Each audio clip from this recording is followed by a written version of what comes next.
Hello everyone, welcome to Economics Window by Garima Singh.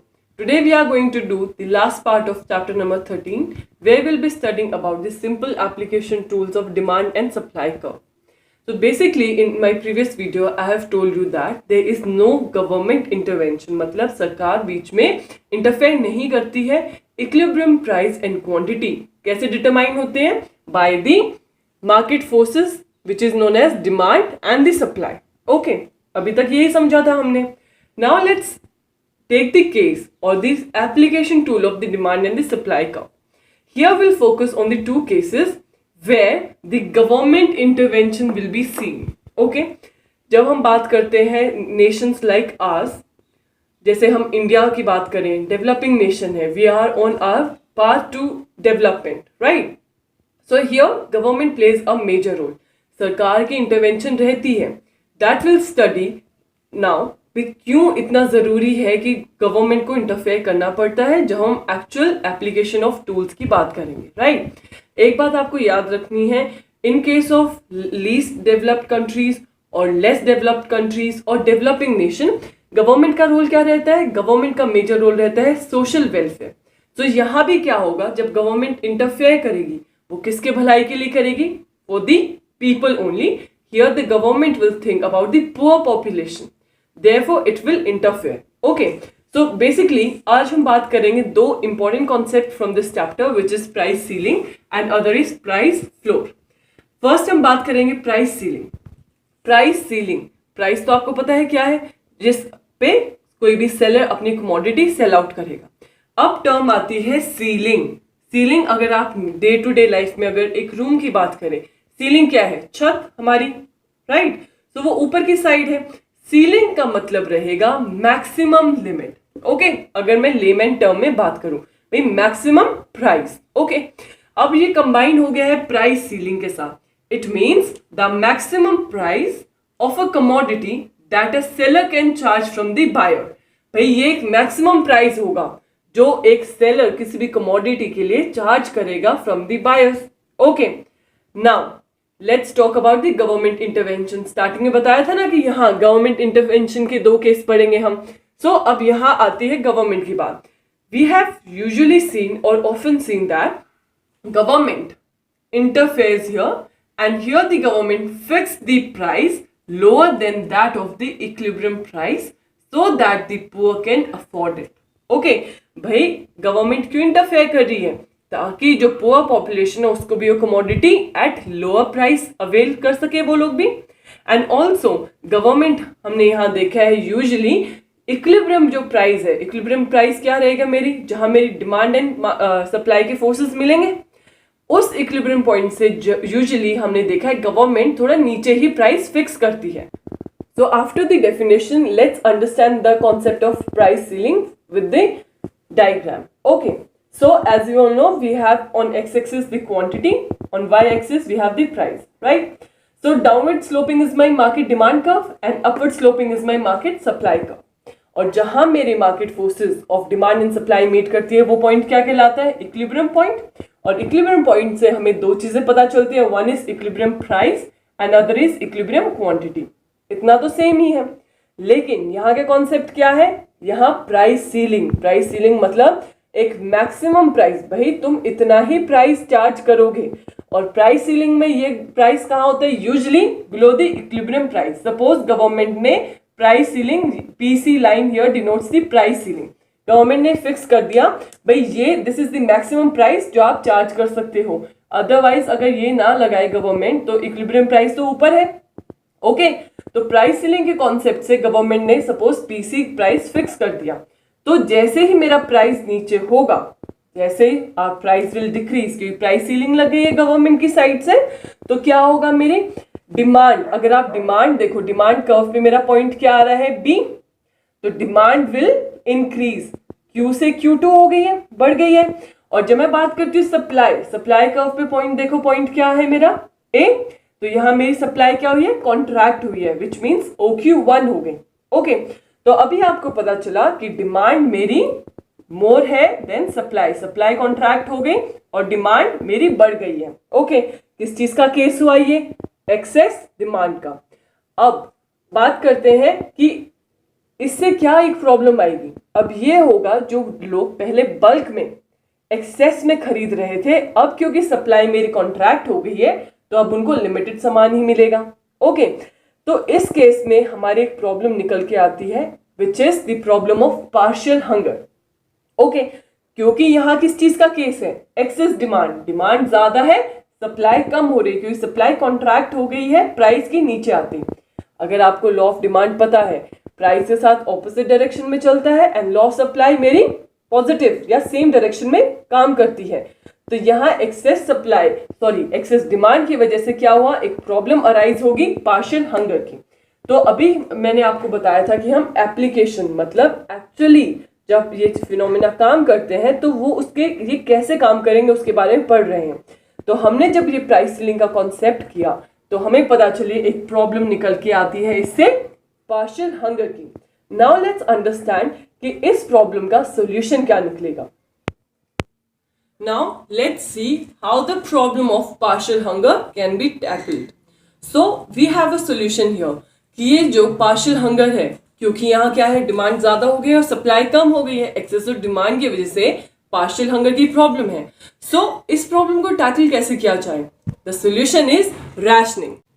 अब आप सोच रहे होगे कि रैशनिंग का कॉन्सेप्ट क्या है। Yes guys, you are thinking in the right direction. Rationing वही कॉन्सेप्ट है जो आप अपनी डे टू डे लाइफ में सुनते भी होंगे इन योर सराउंडिंग। रैशनिंग के अंदर क्या रहता है, यहाँ कोटास डिसाइड कर दिए जाते हैं, फिक्स कर दिए जाते हैं according to the each person, क्योंकि हमें जो कमोडिटी है किसको पहुंचानी है, टू दी पुअर पॉपुलेशन, ताकि हर कोई अफोर्ड कर पाए उन गुड्स को। तो हम यहाँ क्या करते हैं, according to each person the government fix the quota. और कोटा फिक्स करने के बाद सपोज किसी जगह पे 10 पुअर फैमिली है, लेट्स टेक एन अजम्पशन है, तो 10 फैमिलीज का फैमिली के अकॉर्डिंगली गवर्नमेंट कोटास डिवाइड कर देती है, भाई एक फैमिली को इतने यूनिट ही मिलेगी एक महीने के लिए। ओके, फिक्स कर दिया। अब ये कोटा फिक्स करने से क्या होगा, यहाँ एक्सेस डिमांड की जो बात थी वो हम कवर कर पाएंगे, उसको टैकल कर पाएंगे। क्यों, क्योंकि यहाँ हर किसी को एक फेयर अमाउंट मिलेगा, क्योंकि गवर्नमेंट ने फिक्स किया है quota. Okay, so this is how rationing will be tackling the problem of partial hunger. I hope this is clear. But as we all know, like every coin has two sides, right? So this problem also have another side. Partial hunger का solution निकाला rationing, but rationing is also not free of demerits. What are the demerits of rationing here? Number one is long queues. Long queues मतलब लोगों को बहुत लंबी line में खड़ा होना पड़ता है, शायद उनकी टर्न आए भी ना।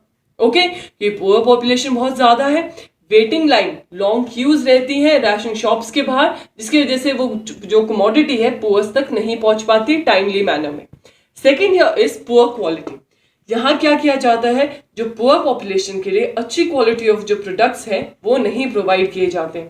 And lastly is black marketing which is a major demerit here. Black marketing में क्या होता है, जो रैशनिंग शॉप्स पे कमोडिटीज आई हैं फॉर द पुअर पॉपुलेशन, उनको बोला जाता है कि शॉप पे वो चीज खत्म हो गई है, commodity is not there with the shopkeepers, बोलते हैं पीछे से ही नहीं सामान आया है, और instead they go and sell that particular commodity in the regular market at higher price just to earn the profit. बाहर बाजार में जाके वो चीजें महंगे दाम पे बेच देते हैं ताकि वो शॉपकीपर्स प्रॉफिट अर्न कर पाए। So these are the demerits of the rationing thing. Okay, now what is the way forward here? भाई हमें क्या करना चाहिए, सरकार को ऐसे क्या करना चाहिए कि ये प्रॉब्लम जो है, ये जो demerits है, इसको ओवरकम किया जाए और ये जो प्राइस सीलिंग का जो कॉन्सेप्ट है वो सक्सेसफुल हो कि हर कमोडिटी हर एक पुअर फैमिली, एक पुअर पर्सन तक पहुंचे। So the way forward here is that government should improve the distribution system. एक तो डिस्ट्रीब्यूशन सिस्टम उनको इम्प्रूव करना चाहिए, रैशनिंग शॉप्स देखनी चाहिए, उनको रेगुलेट करना चाहिए कि टाइमली डिलीवरी हो रही है कि नहीं हो रही है। अगर डिलीवरी हो रही है तो क्वालिटी ऑफ कमोडिटी क्या है, ओके, कहीं पुअर क्वालिटी कमोडिटी तो नहीं भेजी जा रही है पुअर्स को। And also government should ensure, very important, that goods are consumed by the poor only.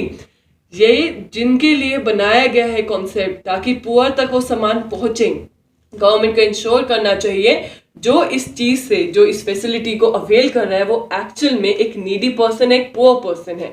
So the government should ensure goods are consumed by the poor population only, right? So our last topic from this chapter is price floor. Okay, floor मतलब नीचे फर्श, जैसे ceiling छत है, floor मतलब नीचे वाली, right? हमारी जमीन. सो फ्लोर का मतलब होगा यहाँ मिनिमम. अब हम इसको रिलेट करेंगे एप्लीकेशन ऑफ टूल से. Okay, so price floor means the minimum price fixed by the government for a product. So अभी प्राइस सीलिंग क्या था? मैक्सिमम प्राइस, जो कि हमारा यूजुअली इक्विलिब्रियम पॉइंट से नीचे होता था. ये क्या है? Price floor. ये मेरा मिनिमम प्राइस है भाई, इतना तो पे करना ही करना होगा. So this will be fixed by the government somewhere above the equilibrium price. Okay, confuse नहीं होना है, समझना है. अभी आपको मैं एक बात बताऊंगी, फिर आपको कॉन्सेप्ट बिल्कुल अच्छे से क्लियर हो जाएगा. The government fix the floor price for the farm product.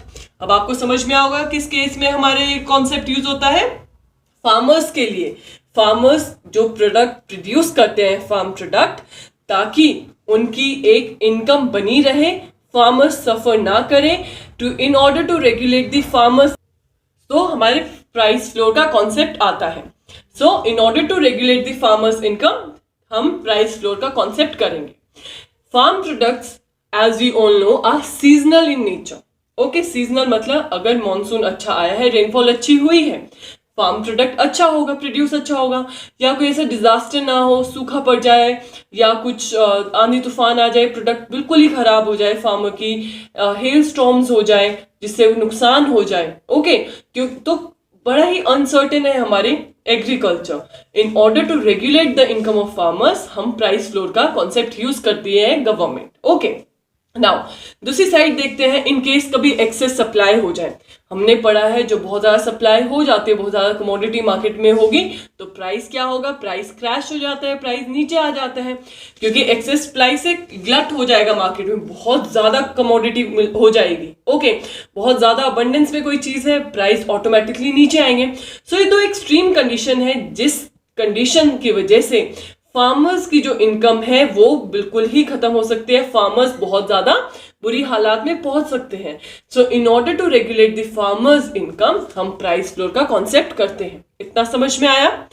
अब आप सोच रहे होंगे कि व्हाट इफ, भाई अगर क्या हो कि जो ट्रेडर है, जो उनकी फसलें, जो प्रोडक्ट्स खरीदते हैं, अगर वो traders do not by at the floor price, अगर वो मना कर दे कि हम ये जो फ्लोर प्राइस है which is fixed by the government above the equilibrium price, ताकि उनको इनकम अच्छी हो. ओके, अगर उस प्राइस पे खरीदने से मना कर दे तो क्या होगा? तो इस केस में क्या होता है? Government offers a support price. Support price क्या है? भाई उनकी मदद करने के लिए, सहायता करने के लिए, right? It means it is the price at which the government buys the entire product of the farmers. पूरे बल्क में फार्मर का एट द सपोर्ट प्राइस और द प्राइस फ्लोर गवर्नमेंट सारा प्रोडक्ट खरीद लेती है फार्मर का. ओके, अब आप सोच होंगे इतना ज्यादा प्रोडक्ट अगर गवर्नमेंट खरीद लेगी तो वहां एक्सेस सप्लाई नहीं होगी. यस, तो ये जो सरप्लस गवर्नमेंट ने खरीदा है, गवर्नमेंट उसको स्टोर करके रखती है in form of buffer stock. Buffer stock मतलब भाई आने वाले टाइम में देश के अंदर कहीं भी कभी भी कोई जरूरत हो ऑफ दिस फार्म प्रोडक्ट, तो गवर्नमेंट अपने स्टॉक से निकाल के अपने सिटीजन्स की नीड फुलफिल कर सकती हैं. ओके, हंगर वाली प्रॉब्लम नहीं आएगी. क्यों? क्योंकि गवर्नमेंट के पास बफर स्टॉक अवेलेबल है, और इन बफर स्टॉक्स को ही गवर्नमेंट पब्लिक डिस्ट्रीब्यूशन और पीडीएस के अंदर यूज करती है, जो ये राशनिंग शॉप्स पे जाती हैं चीजें, जहां कम प्राइस पे पुअर पॉपुलेशन को अवेल करवाई जाती है. इतना समझ में आया?